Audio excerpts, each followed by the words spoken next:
This video is going to go over the most up-to-date treatment for chlamydia, and you want to pay attention because some things have recently changed. So, with that being said, let's answer the question, what is the treatment for chlamydia?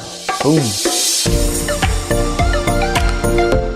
How's it going, everyone? Welcome back. If you end up enjoying this video, or if you just want to support my channel, give me a big old thumbs up and subscribe below. Also, remember, today we're talking about the STD chlamydia caused by the bacteria Chlamydia trachomatis.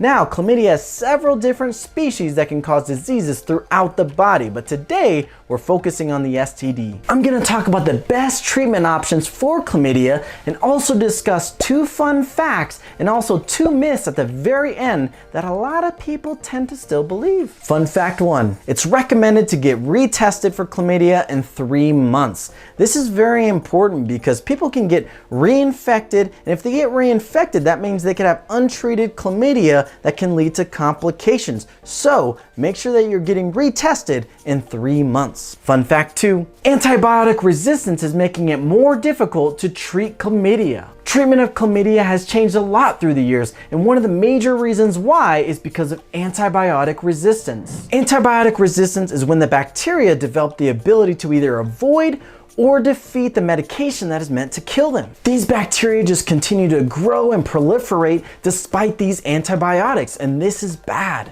One of the big causes of antibiotic resistance is due to inappropriate antibiotic prescriptions, meaning a provider gives a patient antibiotics for a viral infection. So if you have a viral infection and your provider says you do, it's very important not to push them to give you antibiotics because 1, it won't work, 2, it will contribute to the antibiotic resistance. Another big issue is antibiotics that are bought for humans or animals without a prescription. Now, in some countries, you could actually purchase antibiotics from your local pharmacy or just over the counter, which is terrible. Last but not least, we're talking about chlamydia, right? So if we use antibiotics more often, that can contribute to antibiotic resistance. So we want to stop the spread of chlamydia in general or reduce the cases as much as possible, because if we use the antibiotics more often, again, this will result in antibiotic resistance, and this medication won't work long term.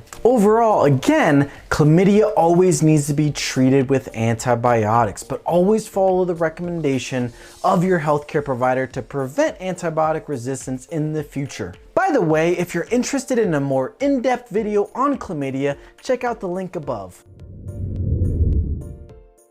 The Center for Disease Control fairly recently updated their guidelines to make doxycycline 100 milligrams twice a day for 7 days the first line for chlamydia. This treatment is for people who were either positively exposed to somebody who was positive for chlamydia, or if they tested positive for chlamydia. Previously, the recommendation was azithromycin, which are these pills that you swallow, or powder that's mixed in water and you drink, but now it's doxycycline. The reason why azithromycin is no longer first line is because multiple randomized clinical trials revealed that doxycycline is more effective, and a big reason why is because there's a growing antibiotic resistance to azithromycin.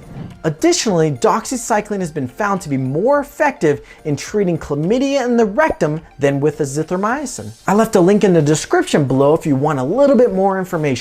Once treated with doxycycline for 7 days, people must avoid intercourse for an additional 7 days after completion of the antibiotic regimen. Also, I know it sucks, but anybody who's positive for chlamydia have to notify the people that they slept with previously, because it's very important that we stop the spread of chlamydia. Remember that antibiotic regimens frequently change.